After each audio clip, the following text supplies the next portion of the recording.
अस्सलाम वालेकुम। आज हम देखेंगे कि हम अपना 3 पॉइंट फार्मूला यूज़ करके किस तरह हम अपनी डिफरेंशिएशन कैलकुलेट कर सकते हैं। तो हमारे पास सबसे पहले सवाल में जो गिवन डाटा होगा वो डाटा है जो हमने रेड में लिखा हुआ है। जिस तरह यहाँ पर एक्स और एफ ऑफ एक्स की वैल्यूज़ हमने रेड में गिवन है, और ये जो हमारे पास इक्वेशन गिवन है ये हमें सबसे पहले सवाल में गिवन होगी। और हमने इन दो वैल्यूज़ को यूज़ करके हमने अपना अप्रोक्सीमेट सोल्यूशन निकालना होगा। अप्रोक्सीमेट सोल्यूशन निकालने के लिए हम यूज़ करेंगे अपना 3 पॉइंट फार्मूला। उसके हमारे पास ये तीन किस्में हैं जिसमें हमारे पास आता है फॉरवर्ड, सेंट्रल और बैकवर्ड।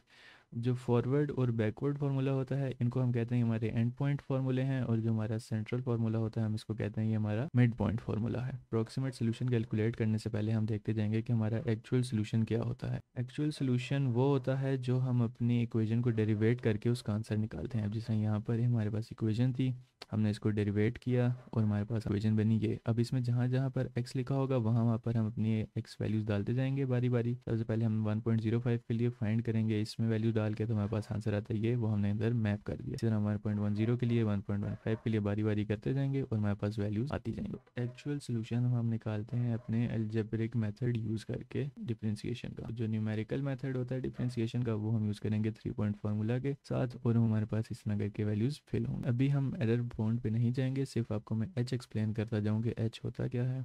एच होता है हमारे पास जो एक्स की वैल्यूज़ होती हैं इनके दरमियान जो डिफरेंस होता है। अब जिस तरह इन दो के दरमियान जो डिफरेंस होगा वो होगा 0.05 का, तो हम बोलेंगे हमारी एच की वैल्यू है 0.05।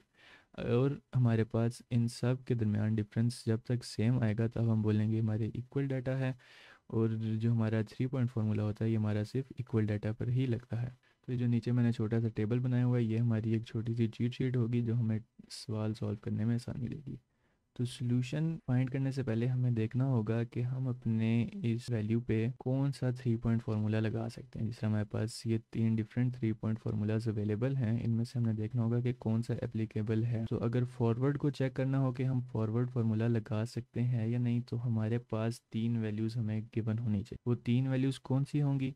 एक जो x0 खुद होगा, और x0 से आगे दो वैल्यूज़ होंगी, यानी कि x1 एंड x2 हमारे पास अवेलेबल होना चाहिए। फॉर एग्जांपल हम अपना डेरिवेटिव फाइंड करने जा रहे हैं 1.05 के लिए, तो हम बोलेंगे कि 1.05 हमारा होगा x0, तो इससे अगली जो दो वैल्यूज़ होंगी वो हम बोलेंगे हमारी होंगी x1 एंड x2। तो अब हमारे इस वैल्यू को फाइंड करने के लिए हमारे पास टोटल 3 वैल्यूज़ गिवन थी, तो हम बोलेंगे कि हम इस वाली वैल्यू पर अपना फॉरवर्ड फार्मूला अप्लाई कर सकते हैं। अब अगर हमने देखना होगा कि हम अपना सेंट्रल फार्मूला किसी चीज़ पर अप्लाई कर सकते हैं या नहीं, तो उसके लिए हमें क्या चाहिए होगा? उसके लिए हमें अपनी दो वैल्यूज़ चाहिए होंगी। वो दो वैल्यूज़ कौन सी होंगी? जो x0 से पिछली वैल्यू है वो बनती है x-1, और जो x0 से अगली वैल्यू है वो बनती है x1। फॉर एग्जाम्पल हम अपना फाइंड करने जा रहे थे इस वाली x वैल्यू के लिए डिफ्रेंसिएशन, हम बोलेंगे ये हमारा बन गया x0, तो इससे अगली वैल्यू होगी x1 और इससे पिछली वैल्यू होगी x-1। तो इस वैल्यू के लिए हमारे पास x-1 भी अवेलेबल था और x1 भी अवेलेबल था, तो हम बोलेंगे कि हम इस वाली वैल्यू के ऊपर हम अपना सेंट्रल फार्मूला लगा सकते हैं। अब अगर हमने देखना होगा कि हम अपना बैकवर्ड फार्मूला किसी वैल्यू पर लगा सकते हैं या नहीं, तो उसके लिए क्या तरीका होगा? उसके लिए हमें फॉरवर्ड की तरह अपनी तीन वैल्यूज़ अवेलेबल होनी चाहिए। फॉरवर्ड में क्या होता था कि हम अपनी नेक्स्ट टू वैल्यूज़ को देखते थे, और बैकवर्ड में क्या होगा कि हम अपनी प्रीवियस टू वैल्यूज़ को देखेंगे। फॉर एग्जांपल हम कहते हैं हमने 1.30 के लिए डिफरेंशिएशन कैलकुलेट करनी है, तो हम बोलेंगे 1.30 हमारा x0 है, ये हमारा हो गया x-1 और ये हो गया हमारा -2। तो अब 1.30 के लिए हमारे पास इससे प्रीवियस टू वैल्यूज़ अवेलेबल थी, तो हम बोलेंगे कि 1.30 पर हम अपना बैकवर्ड फार्मूला अप्लाई कर सकते हैं। तो इस तरह हमें पता लग जाएगा कि हम अपनी जिस वैल्यू पे फाइंड करने जा रहे हैं उस पर हम फार्मूला लगा सकते हैं या नहीं। अब यहाँ पर 1.05 पे हम अपना फॉरवर्ड फार्मूला लगा सकते थे, वो हमने अपना फार्मूला लगाया और ये आंसर निकाला है। ये आंसर किसने निकाला है ये आगे मैं आपको जाके बताऊंगा। अब यहाँ पर हमने अब देखना हो कि क्या हम इस पे अपना बैकवर्ड फार्मूला लगा सकते हैं। बैकवर्ड फार्मूला में हमने बोला था कि हमें अपनी प्रीवियस टू वैल्यूज़ चाहिए, इससे प्रीवियस टू वैल्यूज़ टेबल में गिवन नहीं, तो हमने बोल दिया कि हम इस पर बैकवर्ड फार्मूला नहीं लगा सकते। मैंने उस वाले सेल को देखें रेड से कर दिया ताकि हमें पता लग जाए कि हम यहाँ पर वैल्यू नहीं फाइंड कर सके अपने बैकवर्ड फार्मूला लगा के। इसी तरह अगर हमने इस पर सेंट्रल फार्मूला लगाना हो तो हमें इससे एक प्रीवियस वैल्यू चाहिए और इससे एक अगली वैल्यू चाहिए। इससे नेक्स्ट वैल्यू तो अवेलेबल है लेकिन हमारे पास इससे प्रीवियस वैल्यू अवेलेबल नहीं, तो हमने इसको इधर ही कह दिया कि हम यहाँ पर अपना सेंट्रल फार्मूला नहीं लगा सकते, तो मैंने उसके लिए सेल उसका रेड कलर कर दिया। इसी तरह हम 1.10 के लिए भी देख सकते हैं, इसके ऊपर हम फॉरवर्ड फार्मूला लगा सकते हैं, बिल्कुल लगा सकते हैं। हमारे पास अगली दो वैल्यूज़ अवेलेबल हैं तो हमने उससे आंसर निकाल लिया। अब क्या हम इस पर बैकवर्ड फार्मूला लगा सकते हैं? हमें प्रीवियस टू वैल्यूज चाहिए होती हैं, तो हमारे पास एक वैल्यू है लेकिन दूसरी वैल्यू नहीं पड़ी हुई टेबल में, तो हम बोलेंगे कि हम इस पर बैकवर्ड फार्मूला नहीं लगा सकते। तो इसके आप देखें यहाँ पर मैंने बैकवर्ड सेल इसका रेड कलर कर दिया। इसी तरह क्या हम इस पर सेंट्रल फार्मूला लगा सकते हैं? बिल्कुल लगा सकते हैं। हमारे पास सिर्फ एक प्रीवियस वैल्यू भी पड़ी है और एक अगली वैल्यू भी पड़ी है, तो हम इन दो वैल्यूज़ को यूज़ करके अपना सेंट्रल फार्मूला लगा लेंगे और हम उसका आंसर निकाल लेंगे। अब फार्मूला अप्लाई करने से पहले ही अब आपको समझ आ गई है कि क्या ये फार्मूला इस पर अप्लाई हो भी सकता है या नहीं। अब जब आपको ये चीज़ पता लग जाएगी तो अब आप इन पे अपने फार्मूले अप्लाई कर सकेंगे। तो सबसे पहले हम देखते हैं अपने and point formulas. And point formula मैंने बताया था हमारे पास एक फॉरवर्ड होता है और एक बैकवर्ड होता है। तो अब फॉरवर्ड फार्मूले के लिए हमें क्या चीज़ें चाहिए थी? हमें टोटल 3 वैल्यूज़ चाहिए थी, जिसमें हमारे पास x0 होता है, x1 होता है और x2 होता है। इनकी हमें कौन सी वैल्यू चाहिए? इनकी हमें एफ ऑफ यानी कि फंक्शन में पुट करने के बाद जो आंसर आता है हम वो वाली वैल्यूज़ यहाँ पर यूज़ करेंगे। यहाँ पर आप देख सकते हैं x1 और x2 मैंने लिखी हुई हैं। अब आपको most of the text books और इंटरनेट पर भी जो फार्मूला होगा उसके ऊपर आपके पास ये x0 x1 वगैरह नहीं लिखा होगा।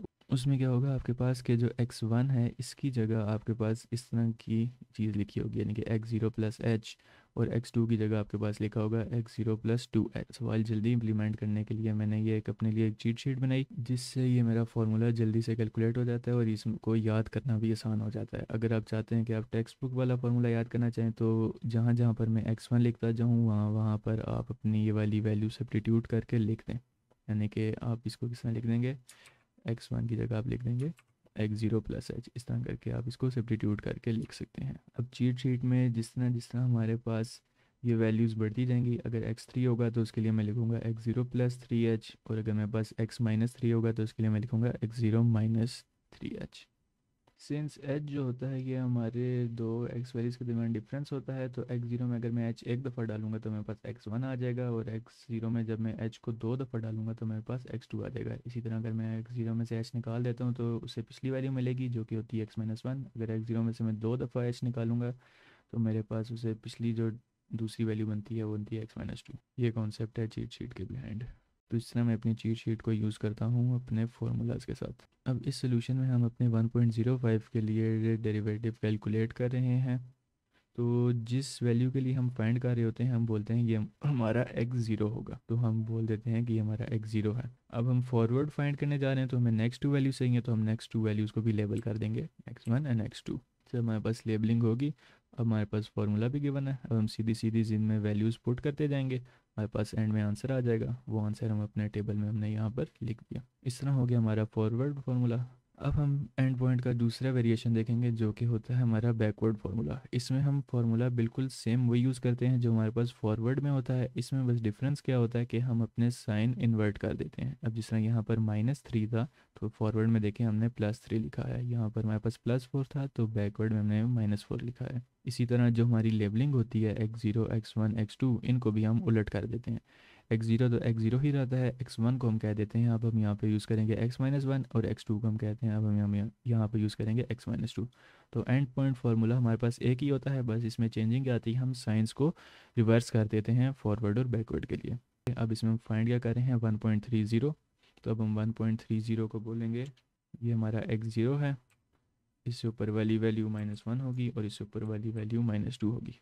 तो हमने उनको जब लेबल कर दिया हमने अपने फार्मूला बना लिया। अब हम उसमें सिंपल वैल्यूज पुट करेंगे और हमारे पास आंसर आ जाएगा। तो हमने फाइंड किया है बैकवर्ड फार्मूले से वैल्यू को, हमारे पास बैकवर्ड वाले कॉलम में हमने उसका आंसर जाके लिख दिया 1.30 के लिए। तो हमारे हो जाते हैं एंड पॉइंट फार्मूला फिनिश। फिर आता है हमारे पास mid point formula. Mid point formula में क्या होता है कि आप जो दो वैल्यू सेलेक्ट करते हैं उनके दरमियान आप डिफरेंस कैलकुलेट करेंगे। इसको मैंने उल्टा लिख दिया है लाइक दिस। तो जो next value minus previous value उसको आप मल्टीप्लाई कर देंगे 1/2h के साथ और फिर आपके पास आंसर आ जाएगा। अब यहाँ पर हम क्या फाइंड कर रहे थे 1.20, तो मैं बोलूँगा 1.20 अब मेरा x0 बन गया है।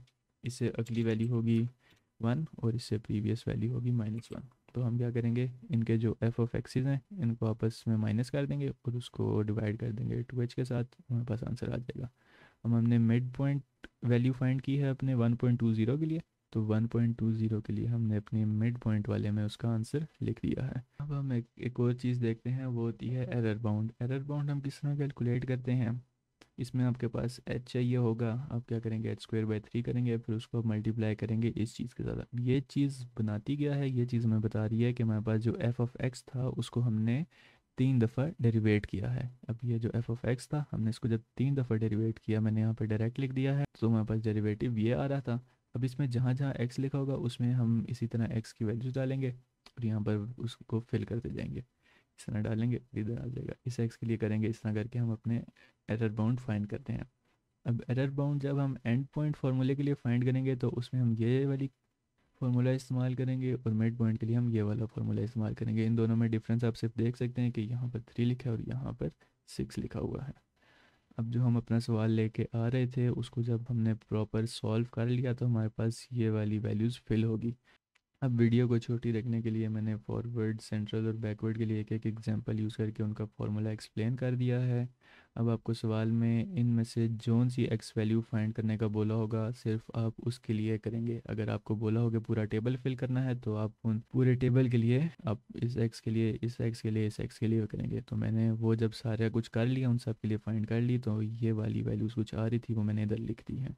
अब इसमें मैंने यहाँ पर एरर बाउंड भी कैलकुलेट कर लिया है, जो मैंने आपको पीछे फार्मूला बताया था उसमें एंड पॉइंट के लिए जो फार्मूला था वो हमने यूज़ किया और मिड पॉइंट के लिए जो था वो हमने यहाँ पर यूज़ किया हुआ है। जो हम 3 दफ़ा डेरिवेटिव निकाल देते अपने एफ ऑफ एक्स का, उनकी जो वैल्यूज़ आ रही थी एक्स वैल्यूज़ पुट करने के बाद, वो मैंने यहाँ पर लिख दी क्योंकि ये हमारे एरर बाउंड में यूज़ होनी थी।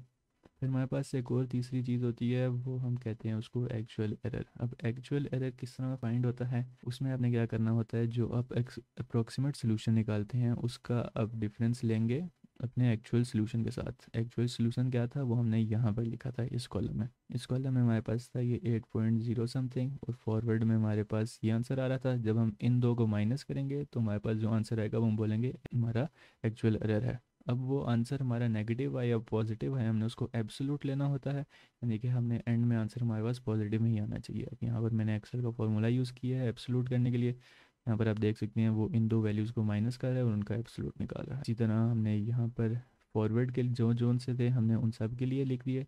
हमारे पास जो सेंट्रल थे उन सब का हमने एक्चुअल एरर निकाल लिया और जो बैकवर्ड थे उनका हमने सबका एक्चुअल एरर निकाल लिया। तो इस तरह हम अपने 3 पॉइंट फार्मूलाज को यूज़ करते हैं डिफरेंशिएशन कैलकुलेट करने के लिए।